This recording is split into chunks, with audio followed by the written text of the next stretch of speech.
السلام علیکم، welcome to پیسہ بولتا ہے ود انجم ابراہیم۔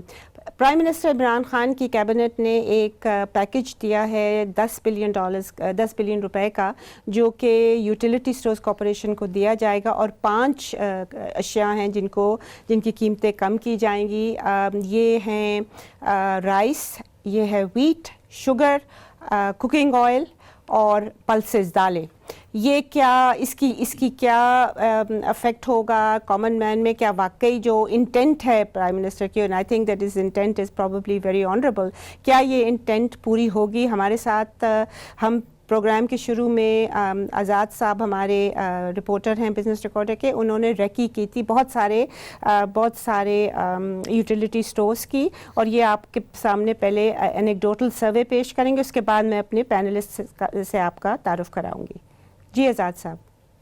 جی میں نے راولپنڈی اسلام آباد میں واقع کچھ 6-7 یوٹیلیٹی سٹورز ہیں، ان پہ گیا، ان کا سروے وغیرہ کیا ہے، چیزوں کی کوالٹی چیک کی ہے، اور دوسرے شہروں میں جو رپورٹر دوست ہیں مسلور، ساہیوال اور فیصل آباد اور بہاولپور میں بھی پوچھا کہ یوٹیلیٹی سٹورز پہ سچویشن کیا ہے، تو انہوں نے سب نے یہ کہا کہ جو مین اربن سینٹرز ہیں وہاں کے یوٹیلیٹی سٹورز ہیں، وہاں پہ تو اشیاء کی فراہمی بالکل نارمل ہے، لیکن جو دور دراز کے اور گاؤں دیہات کے یوٹیلیٹی سٹورز ہیں ان میں جو اشیاء ہیں وہ اس کوانٹٹی میں اویلیبل نہیں ہے۔ ایک دوست نے تو یہ کہا کہ بہاولپور میں 20% صرف شیلف بھرے ہوئے ہیں، باقی 80% جو خالی ہیں۔ دوسری یہ چیز ہے کہ جب ایک بار لوگ ایک برانڈڈ چیزیں کا استعمال شروع کرتے ہیں تو اس کے بعد پھر وہ جو چینج نہیں کرتے، کم معیار کی چیزیں ہوتی ہیں ان پہ جانا وہ کافی ان کے لیے مشکل ہوتا ہے۔ یہ کم معیار یا اسی معیار کی بھی ہوں تو وہ چینج نہیں کرتے، مطلب سٹکی ہوتا ہے۔ جی، اور دوسری بات جو ہے کہ تو یہ آپ بتا رہے تھے کہ کوکنگ آئل جو ہے وہ میزان کا یوز ہوتا تھا پہلے یوٹیلیٹی سٹورز میں، اب آپ کہہ رہے ہیں کہ وہ آپ ایک مینیجر نے کہا کہ وہ پروکیور نہیں کر سکتے۔ جی اسی پہ میں آ رہا ہوں، اور ایک مینیجر صاحب سے میں نے کافی تفصیلی بات چیت کی، تو ان سے میں نے پوچھا 3 برانڈز اصل میں وہاں کوکنگ آئل کے ہیں، میزان، حیات اور من پسند۔ جو میزان ہے وہ تو بالکل اویلیبل نہیں ہے، ان کا فیکٹری والوں کے ساتھ کوئی ایگریمنٹ تھا، تو وہ ایگریمنٹ کے بعد اس نے سپلائی نہیں دی۔ بٹ میزان جی اویلیبل ہے، پارلیمنٹ ہاؤس میں بھی ایک یوٹیلیٹی سٹور ہے، though why I don't know, but ادھر اویلیبل ہے اپیرنٹلی۔ اور ایک ایشو جو ہے جو یوٹیلیٹی سٹورز پہ آٹا ہے، آٹے کی جو کوالٹی ہے بہت ہی ناقص ہے، لوگ اس کو لیتے نہیں ہیں، اور کوئی 4000 جو یوٹیلیٹی سٹورز پورے ملک میں، تو ان میں سے اکثریت جو تو شہروں میں دیہاتی علاقوں میں زیادہ ہے نہیں، اور اسی لیے شاید جو دیہاتی علاقے ہیں وہاں فوڈ انفلیشن بھی بہت زیادہ ہے۔ Right, good point. ٹھیک، تھینک یو سو مچ آزاد صاحب۔ اب میں اپنے پینلسٹ کا، اپنے ایکسپرٹ پینلسٹ کا انٹروڈیوس کراؤں گی آپ کو۔ ڈاکٹر اشفاق حسن خان صاحب ہیں، کسی تعارف کے محتاج نہیں ہیں۔ دا سیم گوز فار عابد سلیری صاحب، STPI کے ایگزیکٹو ڈائریکٹر ہیں، اور بہت ساری ریسرچ آپ کی انسٹیٹیوشن کرتی ہے۔ لیٹس اسٹارٹ ود ڈاکٹر صاحب، آپ سے do you think it will be effective? مطلب آزاد صاحب نے جو کہا ہے وہ تو obviously ابھی تک نوٹیفیکیشن نہیں ہوا۔ تھوڑا سا ایکسپیرینس ہے یوٹیلیٹی سٹور کو ڈیل کرنے کا when I was in the government۔ سب سے پہلی چیز یہ کہ رزاق داؤد صاحب جو اس وقت وزیر تھے انڈسٹری کے، آج بھی ہیں انڈسٹری کے وزیر، وہ بہت بڑے مخالف ہیں یوٹیلیٹی سٹور کے، اور ان کے جب تھے وہ تو تقریباً ہم بند کیے چلے جا رہے تھے یوٹیلیٹی سٹور کو، لیکن وہ اتفاق سے ایک شوگر کا کرائسس آ گیا تو پھر یوٹیلیٹی سٹور کی یاد آئی لوگوں کو، اور پھر ہم نے دوبارہ اس کو بحال کیا آہستہ آہستہ۔ تو تقریباً 4000 ہیں پورے پاکستان میں، جو ریٹیل جو مارکیٹ ہے وہ تقریباً 4 لاکھ ہے، تو یہ 1% ہے پورے مارکیٹ میں جو ریٹیل، ویری اسمال سیگمنٹ ہے۔ اس میں کچھ فنکشنل ہیں، کچھ ڈس فنکشنل ہو چکے تھے یوٹیلیٹی سٹور۔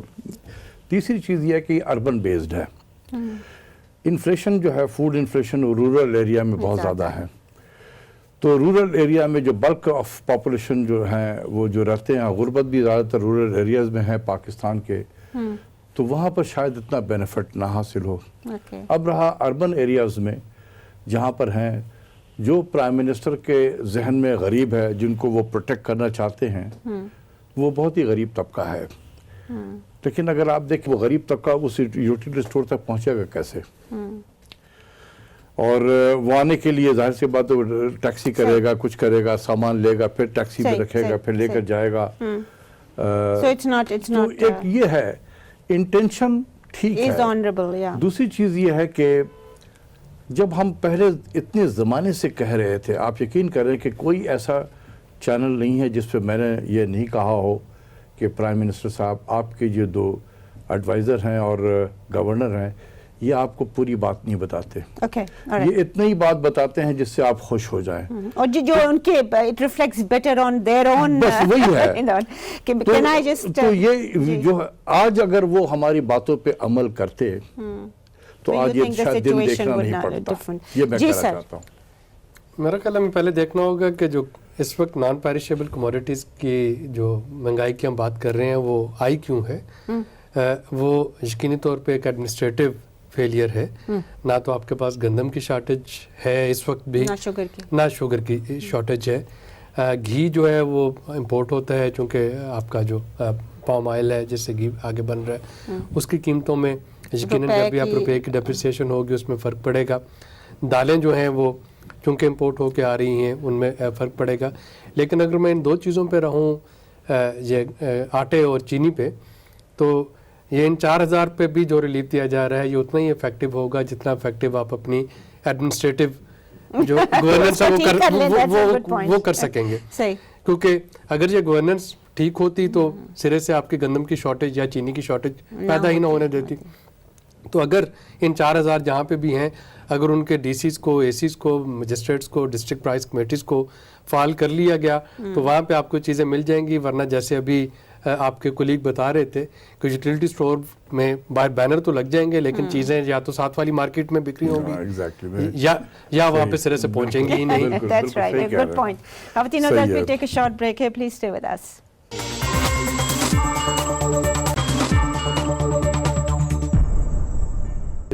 پالیسی میکنگ, جیسے کہ اپنے سلیری صاحب کا جو سینٹر ہے ریسرچ کرے اور اس کے ساتھ امپیریکل ایویڈنس ہوتی ہے, اس کے بیسس پہ ریکمنڈیشن دیتے ہیں. دوسرا ہے ایموشنل بیسڈ پالیسی میکنگ. یہ ہے emotional based policy making because the government came under tremendous pressure. ہاہاکار مچا ہوا تھا پورے پاکستان میں. انہوں نے کہا کہ something has to be done تاکہ یہ تو ریئلائزیشن ہو کہ پرائم منسٹر کو اس کا احساس ہے. تو اس چیز کو اس طریقے سے دیکھیں کہ یہ اقدامات کر کے پرائم منسٹر نے کم سے کم یہ بتانے کی کوشش کی ہے کہ ان کو یہ احساس ہے کہ لوگ انڈر پریشر میں آ چکے ہیں, ان کو تکلیف ہو رہی ہے. اب اس کو کرنا کیسے ہے, کسی نے ان کو کہا کہ بھائی یوٹیلیٹی اسٹور کے ذریعے سے کر دے. اب وہ انہوں نے کہا کہ جی ہمارے کلیگ اگر کہہ رہے ہیں شاید اس سے کوئی بہتری ہو جائے, ان کے تو ذہن میں یہ ہے کہ بہتری ہو جائے تو وہ اس میں آ گئے ہیں. لیکن اگر اپنے ہی کلیگ سے, میں خاص کر رزاق داؤد صاحب سے اگر وہ مشورہ کر لیتے کہ یہ راستہ میں لینے جا رہا ہوں تو پھر میں فار یور انفارمیشن میں ایک آپ کو before we go to Sulehri صاحب ایک میں آپ کو انفارمیشن دے دوں کہ اب اسٹینڈنگ کمیٹی ہوئی تھی جس میں رزاق داؤد صاحب نے کہا تھا کہ 6 بلین جو ریممبر جو پہلے دیا تھا یوٹیلیٹی اسٹورز کو, تو انہوں نے کہا تھا کہ یہ بسپ کے بینیفیشریز کو لائک راشن کارڈز دو تاکہ وہ صرف یوٹیلیٹی اسٹور سے ہی لے سکیں. But doctor Sania Nishtar had opposed it but of course in the end she had to give in. جی سر, آپ کی کیا ویو ہے اس کے بارے میں؟ اس پہ چونکہ آپ کے پاس انفراسٹرکچر نہیں ہے, انسٹیٹیوشنل ارینجمنٹ نہیں ہے, تو کوئی بھی چیز آئے گی اس میں ifs and buts بہت سارے ہوں گے. اگر آپ اس کو بسپ کے جو کارڈ کے ساتھ کنیکٹ کر دیتے ہیں تو وہاں پہ ہم نے دیکھا تھا سیلاب زدگان کے لیے جو اے ٹی ایم کے ذریعے پیسے آنے تھے, چونکہ ان کے پاس اے ٹی ایم تک جانے کا طریقہ نہیں تھا تو لوگ ان سے کارڈ لے لیتے تھے اور ان کو آدھی رقم دیتے تھے کہ جی آپ کے حصے کی ہم رقم آپ کو لے دیتے ہیں, آپ اپنے اے ٹی ایم کارڈ ہمیں دے دیں. تو وہ پلفریج جو ہے وہ لازمی ہوگی. پبلک ڈسٹریبیوشن سسٹم کہیں بھی ہو اس میں پلفریج کے چانسز جو ہیں وہ تو ہمیشہ رہتے ہیں. In the long run, and you can't dismiss it as mafia because it is inherent in the میرا خیال ہے ایک اور جو پلان جو بنانے جا رہے ہیں وہ شاید اس میں تھوڑی سی جان مجھے نظر آتی ہے. یہ کوئی تقریباً 50,000 کے قریب جو یوٹیلیٹی اسٹور کی فرنچائزز کھولنا چاہ رہے ہیں, وہ 7-Eleven کا ماڈل ہے ان کے ذہن میں. But 7-Eleven is one of the most expensive stores. لیکن وہ ماڈل اسی طرح کا ہے کہ پبلک پرائیویٹ سیکٹر پارٹنرشپ کے ذریعے اگر اس کا دائرہ کار جو ہے وہ بڑھا دیا جائے, ان جگہوں پہ آپ کے پاس سبسیڈائز چیزیں بھی ہوں اور لوگ جو ہیں وہ ادروائز بھی رکھ رہے ہوں. اگین آج کل کے ٹیکنالوجی 50,000 جو کہہ رہے تھے کہ شاپس کی بات کر رہے ہیں, تو اس کو اگر سنجیدگی سے تھوڑا سا دیکھ لیا جائے. اور But it's not an overnight thing. It's نہیں, gonna نہیں, take تو بہت a عرصہ year, لگے couple گا. of years. جی میں اسی لیے کہہ رہا تھا نا کہ ایگزسٹنگ تو آپ کے پاس انفراسٹرکچر اور انسٹیٹیوشن ہے ہی نہیں ہے, لیکن ان دا لانگ رن اگر کچھ کرنا بھی ہے تو پھر اس ماڈل کو ذرا سنجیدگی سے دیکھ لیا جانا چاہیے. اس کے پراز بھی ہیں, اس کے کونس بھی ہیں, اور اس کو اسٹرینتھن کیا جا سکتا ہے. یہاں پر میں ایڈ کروں گا کہ ہم اس وقت یہ ریئیکٹ کر رہے ہیں جی جب اب مہینے 2 مہینے میں خود بھی دیکھتا ہوں کہ چیزوں کی قیمتیں کم ہوئی, سپلائی سائڈ بہتر ہو جائے گا, بیکاز ویٹ آ جائے گی کہ اس طریقے سے ہو, بالکل کراپ کے جو ہے سائیکل کی وجہ سے بھی یہ ہے, تو یہ خود بہت نیچے آ جائے گی. تو پھر یہ جو اتنا پریشر ہے گورنمنٹ کا یہ بھی کم ہو جائے گا. پھر یہ کوئی 50,000. But Dr. Saab, they have to increase the price of electricity. They have to, وہ گیس کی ڈیفر ہوئی ہوئی ہے جنوری 1 سے. There are other بس بلکہ میں اگر ڈاکٹر صاحب کی چیز کے ساتھ ایڈ کروں کہ ایک چیز ابھی جو ایک پریشر آنے والا ہے وہ مہینے بعد آئے گا, کیا رمضان. تو رمضان میں تو ابھی 25 کی چیزیں بند رہتی ہیں, اور رمضان تو ایسا بامقدس مہینہ ہے کہ ہر ایک نے اس میں پیسے کمانے, ہر ایک نے اس میں پیسے کمانے ہوتے ہیں. اور اس میں میں آپ کو بتاؤں اس میں پیسے کمانے کی بات ہے یا نہیں ہے, لیکن ایکسیسو ڈیمانڈ ہوتی ہے. لیکن عام دنوں میں آپ کتنے لوگ ہیں پاکستان میں جن کے گھر میں فروٹ چاٹ بن رہا ہو, بنائے جا رہے ہیں, یہ اتنا میسو تیل کا استعمال ہو رہا ہوتا ہے, نہیں ہوتا ہے. تو یہ ایکسیسو ڈیمانڈ کریٹ ہوتا ہے. اس کو آپ اس ڈیمانڈ کو میٹ کرنے کی خاطر آپ کتنا کر سکتے ہیں. But they also have a Ramzan package every year, 2 billion. دیکھیں وہ چند آئٹمز کیا ہے نا, اس انفلیشن کے فوراً بعد رمضان بھی آ رہا ہے نا, یعنی اس کا کنٹینیو ابھی جب تک یہ امپلیمنٹ ہوگا مارچ ہوگا, اور غالباً 24 یا 25 اپریل سے رمضان سٹارٹ ہو رہا ہے. تو یہ اسی لیے اس کو رمضان کے ساتھ مکس کر کے اگلے 3-4 مہینے جو ہے اس کا سوچ رہے ہیں, اور اس کے بعد لیکن اس میں چیزوں کی قیمتیں بڑھیں گی, اور اس میں میں نہیں کہوں گا کہ یہ بیڈ گورننس ہے, یہ فلاں ہے, وہ ہر دور میں ہوتا ہے. جتنا بھی پیورلی ڈیمانڈ ڈریون ہے, ایکسیسو ڈیمانڈ ہوتا ہے. No amount of supply of bananas اور انگور اور کیلے جو ہے وہ آپ کو ٹھیک کر سکتے ہیں. اگر اس میں نان پیریشیبل کموڈیٹیز کی ہولڈنگ جو ہے وہ جو روک سکے رمضان سے پہلے, تو I think that would be, چونکہ ابھی انہوں لیسن یہی تو میں کہہ رہا ہوں, دیٹ از ایڈمنسٹریٹو میئرز. اس پہ میں آپ کو سجیشن دینا چاہتا ہوں آئندہ بچنے کے لیے, اور وہ بھی اپنے تجربے سے. مشکل یہ ہوتا ہے نا کہ ہم جب بھی باتیں کرتے ہیں نا, تو شاید حکومت میں یہ لوگوں کا اثر یہ ہوتا, سمجھتے یہ ہے کہ ہم کرٹیسائز کر رہے ہیں. ہرگز یہ مقصد نہیں ہے کرٹیسائز کرنے کا, صرف یہ ہے کہ ہمیں تھوڑا سا ایکسپیرینس ہے اس کا, اور ہم اپنے ایکسپیرینس سے کہتے ہیں, وارن کر دیتے ہیں آپ کو کہ یہ, جیسے آج ہم باتیں کر رہے ہیں ایکسپیرینس کے بیس پہ بات کر رہے ہیں. جی جی دیکھیں, ایک economic coordination committee of the cabinet بہت امپورٹنٹ باڈی ہے, جہاں پر ڈے ٹو ڈے آپ ویکلی ہے, مطلب ایک ریگولر فیصلے اکانومی سے ریلیٹڈ دیے جاتے ہیں. سیم منٹ ہوتے ہیں, ڈسکشن منٹ نہیں ہوتے, نہ پبلک ہوتے ہیں. And that's unfortunate. This I think is an excellent point. That sir, break لینی ہے مجھے when we come back. لیکن میں اس کو یہ یہاں سے شروع کروں گا. جی please continue with this. خواتین حضرات, please stay with us if you can.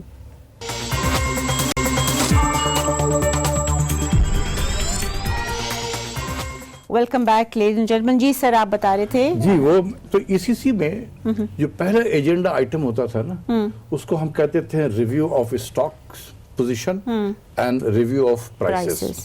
Stock position جو ہے وہ NLC کے افسران دیا کرتے تھے, جس میں کتنی گندم کے اسٹاک ہے, کتنی سپلائی ہے, یا کتنے اسٹاک میں پڑا ہوا ہے, دالیں ہیں, سب ہر طرح کے جو کموڈیٹیز ہیں ان کے وہ ہمیں اسٹاک پوزیشن بتاتے تھے, یہاں تک کہ POL پروڈکٹس کے بتا دیتے تھے.